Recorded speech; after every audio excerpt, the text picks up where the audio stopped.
बिस्मिल्लाहिर्रहमानिर्रहीम, अस्सलाम वालेकुम। आज 30 दिसंबर है साल 2020। गुज़श्ता रात यानी कि 29 दिसंबर को शाम 7 बजे ख्वाजा आसिफ को गिरफ़्तार किया नैब पिंडी ने। और उसके बाद ये जो देसी लिबरल्स और नाम निहाद ख़ुद साख्ता दानिश्वर जो अपने आप को सहाफ़ी भी कहलवाते हैं, इन्होंने हुकूमत को बड़ा डराने की कोशिश की, बड़ा माहौल बनाने की कोशिश की कि ख्वाजा आसिफ को गिरफ़्तार करके हुकूमत ने बहुत बड़ी गलती कर दी है, जिनमें सर फहरिस्त आसमा शिराजी, हामिद मीर और सलीम साफ़ी और उसके अलावा सहेल वड़ाइच, ये लोग पेश थे। बल्कि हामिद मीर ने तो बाकायदा एक कहानी सुना दी कि किस तरह वो हंस रहे थे, किस तरह वो ख्वाजा आसिफ गिरफ़्तारी के वक्त पूरे एतमाद थे। आज इनमें से कोई सहाफ़ी एहतसाब अदालत में नज़र नहीं आया। जो करप्शन की दास्तान सुनाई गई आज ख्वाजा आसिफ से मुतल्लक नैब ने, वो दास्तान सुनकर अदालत में मौजूद जज, प्रोसिक्यूटर और जो ख्वाजा आसिफ के अपने वकील थे वो भी हैरान रह गए। इसकी तफसीलात सुनाने से पहले मैं आपको एक छोटा सा शेर सुनाऊंगा कि सुना था गालिब के उड़ेंगे पुरजे, सुना था गालिब के उड़ेंगे पुरजे, देखने हम भी गए पर तमाशा ना हुआ।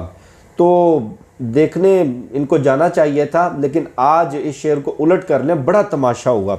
ये जी जो कहते थे ख्वाजा आसिफ साहब बिल्कुल बेगुनाह है, ख्वाजा आसिफ साहब ने कोई जुर्म नहीं किया, वो मासूम है, दूध के धुले हैं, पाक साफ़ हैं, पता नहीं उनकी सफाई में ये हामिद मीर, आसमा शिराजी और सोहेल वड़ाइच कौन कौन से किलाबे मिलाते रहे। कल मरियम नवाज़ ने भी प्रेस कॉन्फ्रेंस की।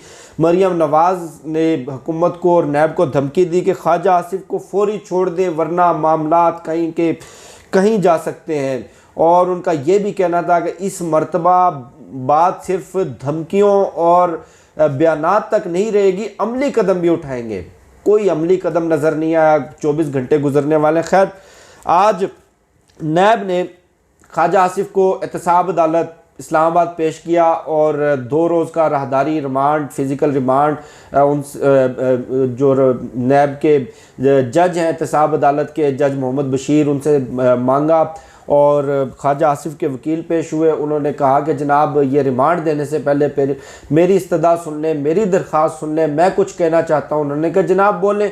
कहा जी, मेरा मोक्कल बिल्कुल बेगुनाह है, उसके ऊपर इल्ज़ामात बिल्कुल बेबुनियाद हैं। ये मुकदमा लाहौर में रजिस्टर्ड हुआ, नैब लाहौर का मुकदमा था, पिंडी के अंदर इनको कैसे गिरफ़्तार किया गया। तो जज साहब ने कहा कि आप कहना क्या चाहते हैं। उन्होंने कहा मेरी दरख्वास्त है कि मेरे मोक्कल की हथकड़ियाँ खुलवा कर इनको रिहा कर दिया जाए। तो जज साहब ने कहा कि जनाब, आप करने वाली बात करें, आपको मालूम है कि ये कानूनी तौर पर पॉसिबल नहीं है। नैब के पास अख्तियारात हैं कि जिस बंदे के ख़िलाफ़ इंक्वायरी चल रही हो, जिसके ख़िलाफ़ रेफरेंस हो, उसको नैब किसी भी वक्त गिरफ़्तार कर सकती है। फिर उनका ये कहना था कि आप जो राहदारी रिमांड दे रहे हैं, आप जो फ़िज़िकल रिमांड दे रहे हैं, आप ये 2 रोज़ का नहीं 24 घंटे का दें। यहाँ से लाहौर का सफ़र सिर्फ 4 घंटे का है। नैब को पाबंद किया जाए कि वो आज ही मेरे मोक्कल को लेकर जाए लाहौर और लाहौर के एहतसाब अदालत में पेश करें। तो उस पर जज साहब ने कहा कि ठीक है, ये आपकी बात मानने वाली है, हम 2 रोज़ का नहीं 1 दिन का इनको रिमांड देते हैं और साथ इनको ये हुक्म देते हैं कि जल्द से जल्द ख्वाजा आसिफ को नैब लाहौर जो वहाँ पर एहतसाब अदालत है वहाँ पर पेश किया जाए। अब जनाब, जो चार्जशीट सुनाई गई, जो इल्ज़ामात सुनाए गए जिनके तहत ख्वाजा आसिफ को गिरफ़्तार किया गया, वो इल्ज़ामात सुनिएगा ज़रा दिल थाम के। वैसे भी हम करप्शन अरबों खरबों सैकड़ों अरब के खांचे सुन सुन के इतने बेहिस हो चुके हैं, इतनी बेदर्दी से लूटा गया है इस कौम को, इतनी बेदर्दी से, इतने जालमाना तरीके से ख़जाने पर डाके डाले जाते रहे कि चंद करोड़ की करप्शन, चंद अरब की करप्शन हमें करप्शन ही नहीं लगती। लेकिन अगर ये कोई महज़िब मुल्क होता, अगर ये कोई तरक्की याफ्ता मुल्क होता, तो चंद पैसों के इल्ज़ाम पे ख्वाजा आसिफ जैसे रंगबाज आज खुदकशी कर चुके होते, यूँ अदालतों में ज़िल्लत का सामना ना कर रहे होते। जनाब, नैब ने कहा कि 1991 में ख्वाजा आसिफ के साथ से 91 लाख रुपए थे। जबकि इनका कोई कारोबार नहीं, 1991 से लेके आज तक कोई इनका कारोबार नहीं, कोई इनकी कंपनी नहीं, कोई इनकी जायदाद नहीं, कोई इनकी ज़रिया आमदन नहीं, किसी किस्म की कोई कंसल्टेंसी नहीं, मतलब सवाए ये वजारतों के मज़े लूटने के, सवाए ये MNA-शिप के मज़े लूटने के कुछ नहीं करते। मतलब रिकॉर्ड में, टैक्स रिकॉर्ड में और रेवेन्यू के रिकॉर्ड में इनका कोई कारोबार नहीं है। बाद में 2018 तक इनके असासे 22 करोड़ रुपए बन गए, जो कि रजिस्टर्ड असासे हैं, जो कि इन्होंने अपने टैक्स गोशवारों में शो किए हुए हैं। जबकि 91 से लेके 2018 तक ना इन्होंने कोई कारोबार किया, ना इन्होंने कंसल्टेंसी की, ना इन्होंने कोई सरमायाकारी की, ना इनको कोई गिफ्ट मिला, ना इनकी कोई जो ज़रूरी जायदाद या कोई विरासती जायदाद इनके हिस्से में आई, ना इन्होंने कोई चीज़ सेल की। 22 करोड़ के असासे जब इनसे पूछा गया कि हुजूर वाला ये आपने कहाँ से बनाए हैं, कोई प्राइस बॉन्ड लगा हो, किसी ने तोहफा दिया हो, तो इस पर इनका कोई जवाब नहीं था। उस 22 करोड़ रुपए में से 13 करोड़ रुपए ये कहते हैं कि UAE की एक फर्म है, उस फर्म में मैं नौकरी करता रहा। नौकरी क्या थी? नौकरी गालबन नाई की या मोची की नौकरी थी। वो नौकरी करने के अवज़ मुझे 13 करोड़ रुपए तनख्वाह मिली।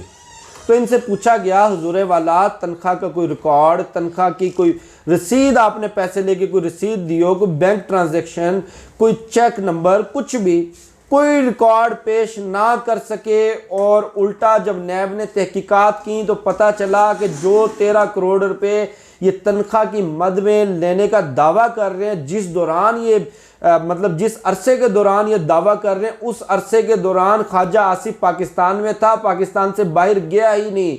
ये दुनिया की कौन सी नौकरी है? ये कोविड आने से पहले की बात कर रहा हूँ। कोविड के बाद तो हम कह सकते हैं कि ऑनलाइन जॉब कर रहे थे, वर्क फ्रॉम होम कर रहे थे, लेकिन ये कैसा वर्क फ्रॉम होम था कि 13 करोड़ रुपए पता ही नहीं चला।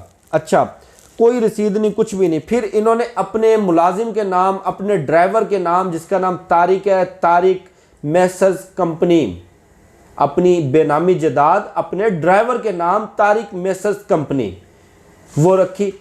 उस कंपनी में जो सिर्फ कैश है ना, जो उसके बैंक अकाउंट में, वो 40 करोड़ रुपया है।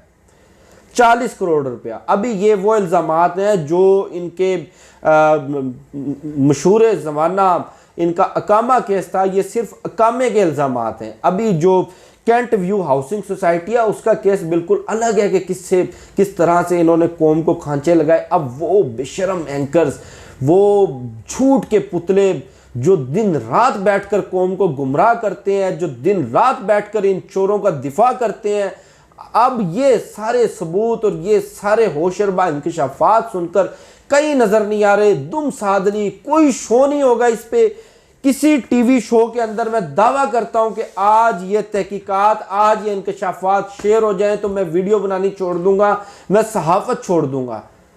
ये इन लोगों की सहाफत है, ये इन लोगों का आज़ादी इज़हार राय है। अब खैर ये तो शाम को पता चल जाएगा। वज़ीर आज़म इमरान खान ने पाकिस्तान की तारीख में 40 साल के बाद, 40 साल तारीख में पहली मर्तबा एक बहुत बड़े करप्ट माफिया पे हाथ डाला है। उसके खिलाफ तहकीकात का हुक्म दिया गया है। मैं बात कर रहा हूँ कार बनाने वाली कंपनियों की, ऑटोमोबाइल कंपनियों की, जो कि 3 कंपनियों की इजारादारी है पाकिस्तान में, सुजुकी, टोयोटा और होंडा। अब हुआ क्या कि 40 साल पहले इनको पाकिस्तान में लाइसेंस दिए गए, पाकिस्तान में काम करने की एक पॉलिसी दी गई। उस पॉलिसी में बहुत सारी मुराद दी गई जो कि दुनिया में कहीं नहीं मिलती। टैक्स में छूट और उसके अलावा बहुत सारे मतलब इंपोर्ट ड्यूटीज़ में छूट, उसके अलावा इनको कर्जे दिए गए, इनको जगह दी गई, पाकिस्तान में स्पेस दी गई, कारोबारी माहौल दिया गया। अब इनके साथ मुआहिदा ये था 40 साल पहले कि अगले 20 साल में आपने अपनी प्रोडक्शन मेड इन पाकिस्तान करनी है। 100% आपने जो प्रोडक्ट बनानी है वो पाकिस्तान में बननी चाहिए। 20 साल तक आप इंपोर्ट कर सकते हैं अपनी टेक्नोलॉजी, अपनी चीज़ें, अपना गाड़ियाँ, पुर्जे, जो भी। लेकिन 20 साल के बाद आपने अपना पूरा सेटअप पाकिस्तान में इंस्टॉल करना है। पाकिस्तान में आपकी फैक्ट्री होनी चाहिए, पाकिस्तान में आपके पुर्जे बनने चाहिए, पाकिस्तान में संभल होनी चाहिए, ताकि यहाँ के लोगों को रोज़गार मिले, ताकि हमारा ज़र मुबादला, हमारा डॉलर इंपोर्ट बिल की मद में बाहर ना जाए। अब हुआ क्या, 20 साल की बजाय 40 साल गुजर गए। आज तक ये कंपनियां ना यहाँ पे कोई प्लांट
जिंदाबाद।